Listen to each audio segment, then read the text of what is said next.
anteriormente, eu vou começar com o título O Mal e o Remédio. Esta mensagem é pelo Espírito Santo Agostinho. Já lemos várias mensagens do Santo Agostinho em aulas anteriores. Vamos ler mais esta. Esta mensagem foi ditada em Paris, 1863. Será a vossa terra um lugar de alegria, um paraíso de delícias? A voz do profeta não ressoa mais aos vossos ouvidos? Não vos avisou que haveria pranto e ranger de dentes para aqueles que nascessem neste vale de dores?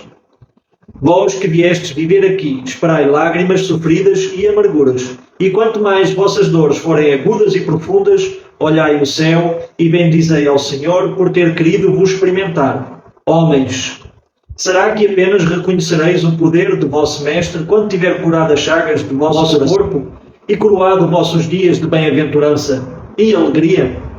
Será que apenas reconhecereis seu amor quando tiver enfeitado o vosso corpo com todas as glórias e lhe tiver devolvido o brilho e a brancura? Imitai aquele que vos foi dado como exemplo. Chegado ao último grau do desprezo e da miséria, estendido no monte de lixo, disse a Jesus: Senhor, conheci todas as alegrias da riqueza e me reduziste à miséria mais profunda. Obrigado, obrigado, meu Deus, por quererdes experimentar bem este vosso servidor. Até quando vossos olhares se fixarão nos horizontes cujo limite é a morte? Quando vossa alma irá querer, enfim, se lançar além dos limites do túmulo? Mas mesmo se devesseis chorar e sofrer toda uma vida, o que representaria isso comparado à eterna glória, reservada àquele que tiver suportado a prova com fé, amor e resignação? Compreendei agora que as vossas desventuras são as consequências dos vossos males no passado e elas terão consolação no futuro que Deus vos prepara. Vós que mais sofreis, considerai-vos os bem-aventurados da terra. No estado de desencarnados, quando estáveis no espaço, escolheste vossa prova, pois acreditastes ser suficientemente fortes para suportá-la. Por que lamentar agora? Vós que pedistes a fortuna e a glória, era para enfrentar a luta da tentação e vencê-la. Vós que pedistes para lutar de corpo e alma contra o mal moral e físico, sabíeis que quanto mais difícil fosse a prova, mais a vitória seria gloriosa e que se saísseis triunfantes, mesmo que o vosso corpo fosse jogado num monte de lixo, quando de sua morte deixaria escapar uma alma brilhante, alva, purificada pela expiação e pelo sofrimento.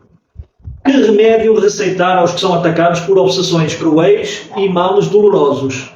Um só é infalível, a fé, o apelo ao céu. Se no extremo dos vossos mais cruéis sofrimentos vossa voz canta ao Senhor, o anjo à vossa cabeceira, com sua mão, vos mostrará o sinal da salvação e o lugar que vós devereis ocupar um dia.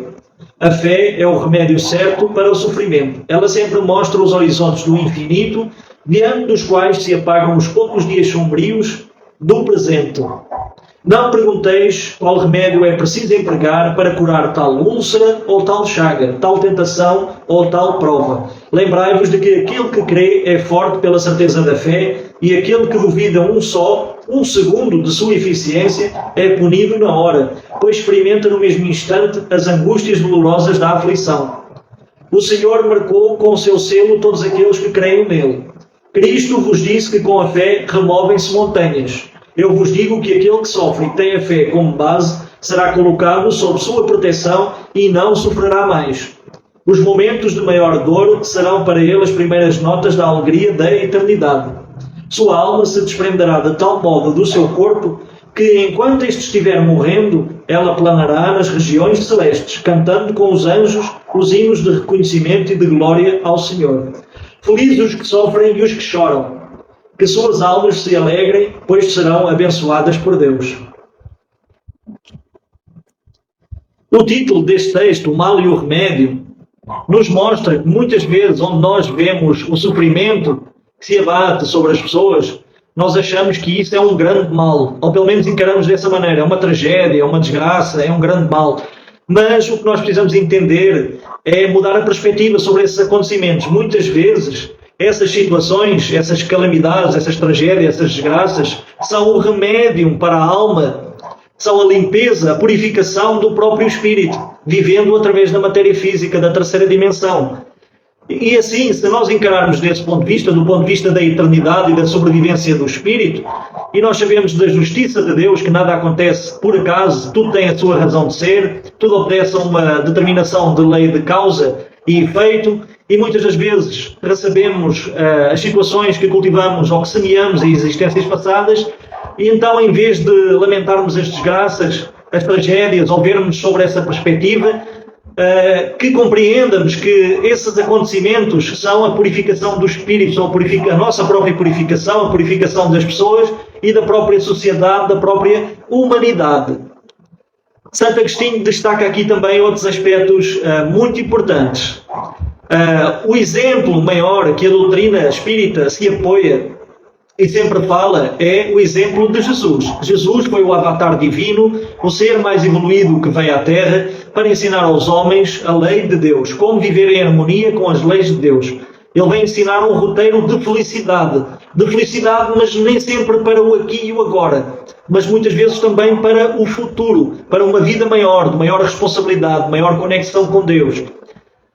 E a espiritualidade confirma, Jesus foi definitivamente o ser mais evoluído a ter reencarnado aqui na Terra. E ele deu o exemplo sobre grande sofrimento, sobre perseguição, sofreu com pedradas, com insultos, pessoas que não acreditavam nas suas palavras, recebeu o ódio gratuito das pessoas sem o ter merecido, sofreu toda a situação do Calvário, da cruz, a humilhação, as ofensas, e o ter sido pregado na cruz.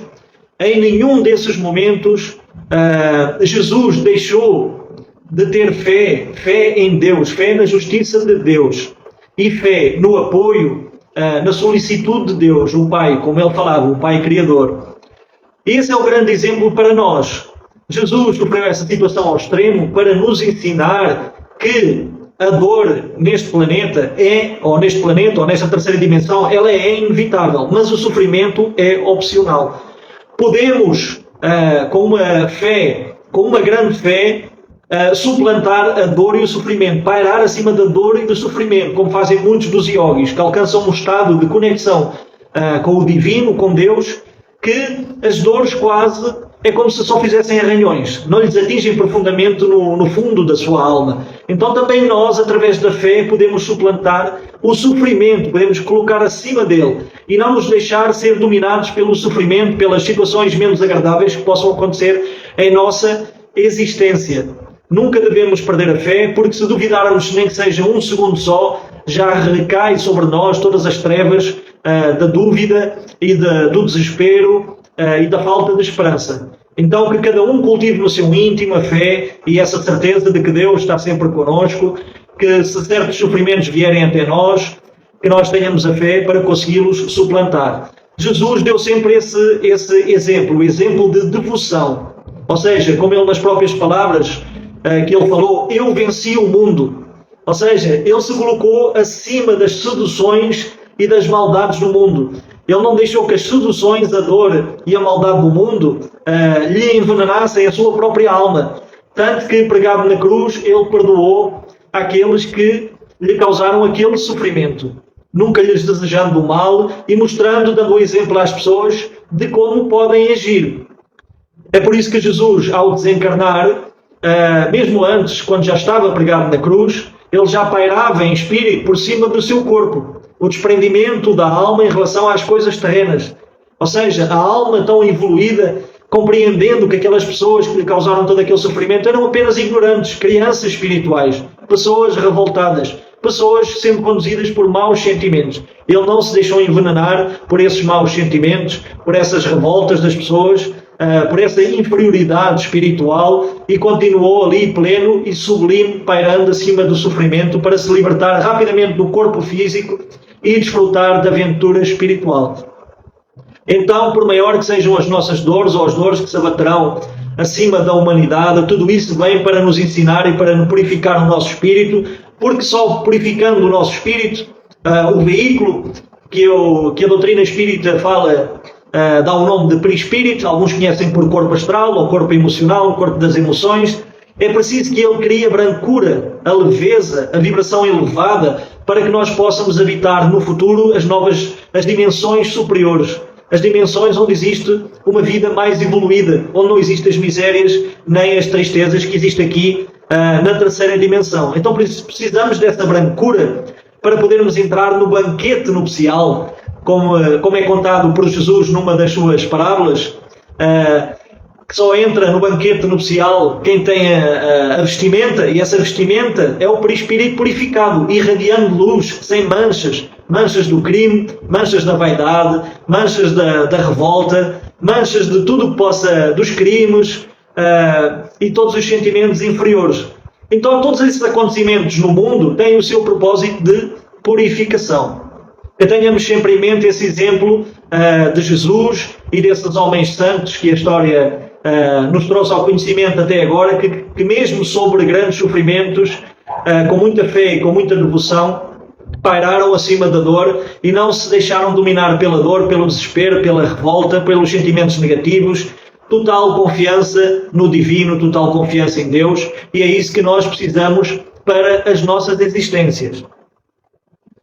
Outra coisa, aspecto interessante que o Santo Agostinho fala aqui, é que somos nós mesmos que escolhemos as nossas provas terrenas. Isto acontece com a maior parte da humanidade. Somos nós que, no plano espiritual, ajudados pelos nossos guias e pelos nossos mentores, fazemos todo um planejamento reencarnatório, em que vamos passar por certas e determinadas provas, estabelecemos como vai ser, em traços gerais, a nossa existência terrena, e quais são os aspectos que podem nos mais ajudar a evoluir como espíritos. Ou seja, vamos passar por provas, por situações que vão ao encontro das nossas necessidades. E somos nós que projetamos isso, ainda no astral, ainda como espíritos, nesse planejamento. E então não nos serve de nada depois, quando estamos aqui encarnados, na terceira dimensão, na Matrix, como alguns lhe chamam, reclamar ou queixar-se das suas provas, da sua existência, porque nós escolhemos isso para a nossa própria evolução, para a nossa própria purificação. Tenhamos isso em atenção. Existem, sim, reencarnações compulsórias. Ou seja, são aquelas reencarnações em que o espírito é obrigado, até mesmo contra a sua vontade, a reencarnar. Mas normalmente esses espíritos, eles fugiram da lei da reencarnação, porque a reencarnação é uma lei divina e ninguém escapa dela. Acreditando ou não acreditando, teremos que passar por esse processo. Já passamos em outras existências e continuaremos a passar. Acontece que certos espíritos fogem à lei da reencarnação durante milénios, são os conhecidos magos negros e outros seres, outros espíritos de grande poder mental, mas que não conseguem fugir à lei por mais tempo que se demorem, e um dia também vão ter que ser chamados à responsabilidade daquilo que criaram e são reencarnados compulsoriamente. E essas almas, quando renascem aqui, na matéria física, vêm com grande revolta, porque passam por grandes dores e sofrimentos originados da sua revolta, da sua delinquência espiritual, da sua desobediência às leis divinas e da sua falta de respeito para com a vida em geral, para consigo e com os outros, e então sofrem essas reencarnações compulsórias.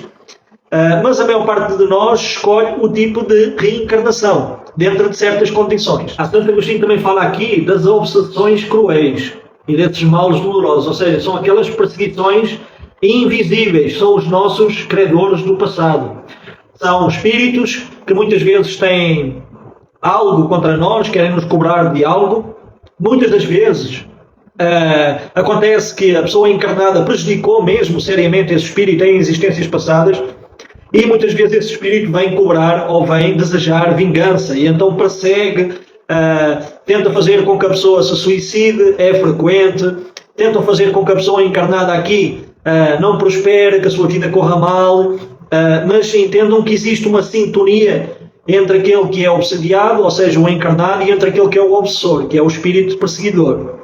Existe uma sintonia e que existe uma ligação entre eles. Muitas das vezes, ou quase sempre, quem sofre a obsessão não é um inocente. Não existem inocentes aqui encarnados em nosso planeta. O único espírito que não tinha karma a sofrer era o próprio Avatar Divino, que era Jesus. Todos nós temos algo aqui a aprender e alguma coisa, alguma conta a ser prestada neste planeta. E Santo Agostinho fala, qual é o remédio para essas obsessões cruéis, dessas perseguições? A fé. A fé e, com a certeza, do apoio infalível do céu. É nesses casos que é muito importante usar a oração. Orar pelo aquele que nos persegue. Porque também ele é um filho de Deus. Também ele é um espírito divino com o potencial divino dentro dele. Ele é um irmão nosso, com as mesmas qualidades divinas que nós temos. E então devemos orar por aqueles que nos perseguem, por aqueles que nos caluniam, por aqueles que não gostam de nós, para que mais cedo se façam as pazes, ou para que pelo menos se dissolvam os ódios que muitas vezes já vêm de existências anteriores. Então não vale a pena ficar revoltado, xingar, chamar nomes ao espírito, falar palavrões, desejar o mal do espírito, porque isso só vai fazer com que aumente mais o ódio, a raiva e a perseguição do próprio espírito.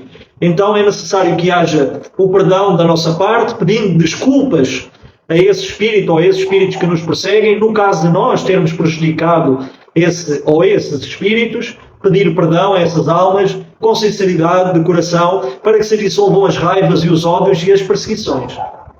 Porque senão é uma bola de neve.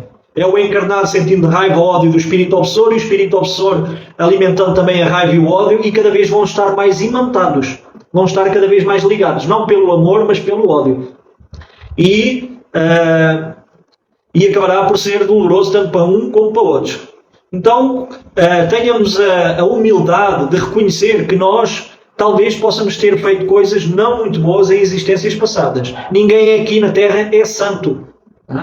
Ninguém aqui na Terra é santo. Todos estamos no aprendizado. É possível que em outras existências tenhamos cometido situações menos agradáveis e possamos ter prejudicado alguém. Então é necessário desenvolver a humildade aí também, como Jesus ensina. Mas é isso. Resumidamente, a mensagem mais importante deste texto é: por maior que seja a dor, que não entremos em desespero. Confiança total em Deus, na sua justiça, na sua bondade, na sua solicitude e também na sua proteção. Não vamos reclamar, não vamos acusar Deus de injustiça, não vamos reclamar da vida ou cair em posições de vitimismo, porque aí fica muito difícil para nós evoluir e tirar um aprendizado do sofrimento e das provas que possam vir até nós. Tenhamos sempre em mente o exemplo de Jesus. E eu vou ler agora o segundo texto que faz parte desta aula. E o texto é: a felicidade não é deste mundo. Esta frase se aplica muito bem à terceira dimensão, à Matrix que nós estamos aqui a viver como encarnados. A mensagem foi ditada por François Nicolas e Madeleine e o Cardeal Morlot, em Paris, 1863. Não sou feliz. A felicidade não existe para mim, exclama geralmente o homem, em todas as posições sociais. Isso, meus queridos filhos, prova melhor do que todos os raciocínios possíveis a verdade deste ensinamento do Eclesiastes. A felicidade não é deste mundo. De fato, nem a fortuna, nem o poder, nem mesmo a juventude em flor são condições suficientes para a felicidade. Digo-vos mais, nem mesmo juntas essas três condições tão desejadas o são, uma vez que se escutam constantemente no meio das classes mais privilegiadas pessoas de todas as idades lamentarem-se amargamente da condição das suas existências. Isto é uma realidade. Muitas das pessoas acham que a felicidade é o dinheiro, é a fortuna, é a juventude, é a beleza. Com certeza essas coisas nos ajudam a viver e tornam a vida mais fácil, sem dúvida. Mas não são condições essenciais para a felicidade. A felicidade não são coisas, é sentimento, é virtude. Então nada no mundo nos pode dar, nenhuma experiência do mundo material, da Matrix, nos pode dar a verdadeira felicidade, porque isso é algo do espírito, é sentimento, é energia espiritual. A verdadeira felicidade é a conexão com Deus, a nossa ligação com Deus e a observância das leis divinas, viver sob as leis divinas e entender que a felicidade é a própria criação de Deus. Deus é a abundância, Deus é a prosperidade, Deus é o amor, Deus é a saúde, Deus é a plenitude, Deus é a fartura, Deus é a abundância, Deus é tudo o que há de glorioso. Então nós precisamos também despertar o nosso Deus interior, despertar essas coisas dentro de nós. Isso é a verdadeira felicidade. O que mais pode acontecer na nossa vivência terrena é termos momentos felizes, termos coisas que nos dá prazer, mas isso ainda está muito distante da verdadeira felicidade. Entenda-nos. Felicidade é vivência em Deus e com Deus. Continuando na leitura. Por isso é difícil entender como é que as classes trabalhadoras e ativas invejem com tanta cobiça a posição daqueles que a fortuna parece ter favorecido. Aqui na Terra, qualquer que seja a posição da criatura, cada um tem a sua parte de trabalho e de miséria, a sua cota de sofrimentos e de decepções. Devido a isso, é fácil chegar à conclusão de que a Terra é um lugar de provas e expiações. Sendo assim, aqueles que pregam que a Terra é a única morada do homem, que somente nela e numa única existência lhes é permitido alcançar o mais alto grau da felicidade que a vida lhes possa proporcionar, iludem-se e enganam aqueles que o escutam. Está demonstrado pela experiência dos séculos que este globo só em raríssimas ocasiões oferece as condições à felicidade completa do indivíduo. Aqui no texto, nós sabemos pela doutrina espírita, não só pela doutrina espírita, pelas doutrinas espiritualistas, pela ufologia, que não existe só vida aqui na Terra. O universo é habitado, as outras dimensões espirituais são habitadas, seja por entidades ou seres humanos e também não humanos ou extraterrestres, como quiserem entender. E não existe só um universo, existem vários universos com várias dimensões e existe vida em toda a parte. Em raríssimas ocasiões, a vida foi feliz aqui na Terra. E um desses períodos que a espiritualidade nos fala é o período da Atlântida. Ou um certo período da Atlântida houve uma grande felicidade, um grande desenvolvimento tecnológico, uma grande espiritualidade, se praticava uma espiritualidade muito elevada, uma grande conexão com o divino, um grande respeito pela natureza, um grande respeito pela arte, pela criação divina, de reverência ao amor e a Deus.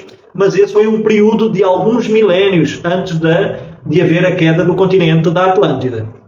Isso só aconteceu em raríssimas ocasiões. O que vemos na terceira dimensão, que estamos encarnados, é a repetição dos mesmos erros que a humanidade tema em cometer. Guerras, miséria, fome, pobreza, ainda se continua a roubar, ainda se continua a matar por todo o tipo de motivos, ainda se continua a desrespeitar a natureza, ainda se continua a debochar de Deus e das coisas sagradas. Então o ser humano, em grande parte, ainda continua vivendo os mesmos sofrimentos porque ainda continua cometendo os mesmos erros. Deixando de cometer esses erros, deixa de sofrer, deixa de continuar aqui no mundo de provas e expiações. Evolui, ascensiona para outras dimensões. Só cabe a cada um fazer essa evolução e sair daqui deste sofrimento. No sentido geral, pode-se afirmar que a felicidade é uma utopia, uma ilusão na busca da qual gerações se lançam sucessivamente sem poder jamais alcançá-la, pois se o homem sábio é uma raridade, na Terra o homem totalmente feliz não se encontra nunca. Aquilo em que consiste a felicidade na Terra é algo de tal modo passageiro para quem não é guiado pela sabedoria que por um ano, um mês, uma semana de completa satisfação, todo o resto da vida se esgota numa sucessão de amarguras e decepções. Notai, meus queridos filhos, que fala aqui dos felizes da Terra, dos que são invejados pelas multidões. Consequentemente, se a morada terrena é destinada às provas e expiações, é lógico se admitir que em outros lugares existem moradas mais favorecidas, onde o espírito do homem, mesmo ainda aprisionado num corpo material, possui em toda a plenidade os prazeres ligados à vida humana. Foi por isso que Deus semeou em vossos sistemas planetários esses belos planetas superiores, para os quais vossos esforços e vossas tendências vos levarão um dia quando estiverdes suficientemente purificados e aperfeiçoados. Aqui está, esses planetas que existem nos universos, eles são as moradas para os espíritos. Existem moradas em todas as categorias, já falamos nisso em aulas anteriores. Só cabe a nós evoluir cada vez mais, nos espiritualizar, para que possamos habitar moradas mais evoluídas aqui da terceira dimensão, da Matrix, desta manipulação mental, manipulação sensorial. Só cabe a nós fazer esse esforço. Existe toda uma beleza, que é a herança que Deus nos deixou para que nós possamos alcançar. Isso só depende de nós, do nosso próprio esforço. Não depende de mais ninguém, não depende do nosso vizinho, do país, do governo, da instituição, da fundação. Não, só depende de nós, do nosso esforço. Essa felicidade, esses mundos felizes, essas dimensões estão à nossa espera. É a herança que Deus nos deixou. Contudo, não se deduza das minhas palavras que a Terra esteja destinada para sempre a ser uma penitenciária. Certamente que não. Lembram que eu falei que o planeta de provas e expiações pode ser comparado a uma prisão, a um hospital e a uma escola ao mesmo tempo? Pois é, o planeta é isso tudo. É uma prisão, uma escola e um hospital. Dos progressos já realizados, podeis facilmente deduzir os progressos futuros, e dos melhoramentos sociais já conquistados, novos e mais ricos melhoramentos surgirão. Esta é a grandiosa tarefa que deve realizar a nova doutrina que os Espíritos revelaram. Nós sabemos que estamos entrando no planeta de quinta dimensão, ou como os Espíritas falam, a doutrina espírita ensina, o planeta de regeneração, onde não vai haver esta grande manipulação aí ligada aos Illuminati, à Cabala, ao governo oculto. Tudo isso deixará de acontecer e a vida será muito diferente da que é atualmente. Para esse processo se finalizar, temos pela frente uns 25 a 30 anos. É mais ou menos o que a espiritualidade fala para nós. Com certeza muitas transformações virão aí, mas para melhor. O planeta no futuro será muito diferente. Assim sendo, meus queridos filhos, que um santo estímulo vos anime e que cada um dentre vós se liberte energicamente do homem velho. Consagrai-vos à divulgação do Espiritismo, que já começou a vossa própria regeneração. Cumpre-vos o dever de fazer vossos irmãos participarem dos raios dessa luz sagrada. Esse é um imperativo. É um dever de todos nós. Quem tem contacto com a verdade, com a luz da espiritualidade, seja através do espiritismo, da doutrina espírita ou de alguma doutrina espiritualista, deve divulgar isso para as outras pessoas. Sem imposição. Nunca devemos impor nada a ninguém, mas falar e divulgar. Isto é uma caridade que fazemos para com a doutrina espírita, para com as outras doutrinas espiritualistas. É necessário que se dê testemunho da verdade. E a verdade deve chegar a todos para que cada pessoa possa ter a oportunidade de assimilar esses conhecimentos e fazer a sua escolha, de seguir ou não esses ensinamentos. Mas cada um deve ter essa oportunidade, a oportunidade de conhecer e de fazer a sua própria escolha. Então é muito importante esse papel que nós possamos fazer nessa divulgação. Não ter receio, não ficar com medo do que as outras pessoas vão pensar. Isso não importa. O que importa é a aprovação da nossa consciência e a aprovação divina. Deus está dentro de nós. As leis divinas manifestam-se na consciência. Então sigamos a voz da intuição, da consciência, e não nos preocupemos com a aprovação dos outros. Revelar as coisas sem medo, dar testemunho da verdade.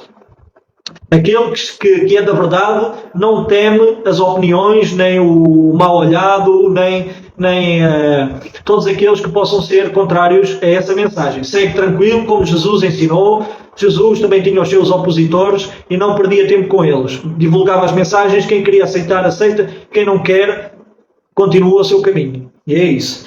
Mãos à obra, meus queridos filhos, que nesta reunião solene todos os vossos corações se elevem a esse grandioso objetivo de preparar para as gerações futuras um mundo onde a felicidade não será mais uma palavra sem valor. Então nós temos esta nossa participação. Nós temos a oportunidade de trabalhar por um mundo melhor, por um futuro melhor, trazer algo positivo para as novas gerações, influenciar as gerações de maneira benéfica, falar de Deus, falar do bem, falar do amor, falar da felicidade, falar da espiritualidade, dar exemplos, se engajarem em tarefas que possam trazer auxílio aos outros, seja alimentos, seja roupas, doar um pouco do nosso tempo, nem que seja para ensinar, nem que seja fazendo uma live, por exemplo, fazendo um texto, ajudar a natureza. Tem mil e uma maneiras de fazer o bem e de propagar a luz da espiritualidade. Então somos todos convocados para essa tarefa. Não existe pessoa que nasça sem recursos. Não, todos nós temos algo de bom para transmitir às outras pessoas.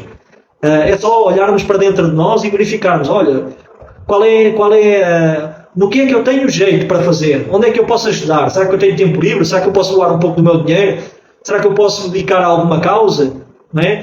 Como eu posso também me ajudar a mim mesmo? Será que eu estou dedicando tempo à leitura? Se calhar eu não estou dedicando tempo à leitura, mas a estudar. Será que eu estou dedicando tempo a estudar o meu espírito? Como é que eu penso? Como é que eu falo? Quais são as coisas que eu sinto? Será que eu estou reparando, observando aquilo que eu preciso mudar em mim mesmo? Por exemplo, isso também é uma caridade e é a tarefa mais importante, aliás. É a nossa transformação, deixar o homem velho, como falou o Santo Agostinho, para trás e criar o homem novo, o homem mais espiritualizado, mais responsável, mais maduro. Então todos nós temos essa capacidade e essa oportunidade de doar e de dar a conhecer a doutrina espírita, também a doutrina espiritualista e conhecimentos espirituais que possam chegar às outras pessoas. Mas eu agradeço a vossa presença Até à próxima terça-feira. Fiquem com Deus. Até à próxima. Tenham uma ótima semana. Tchau, tchau.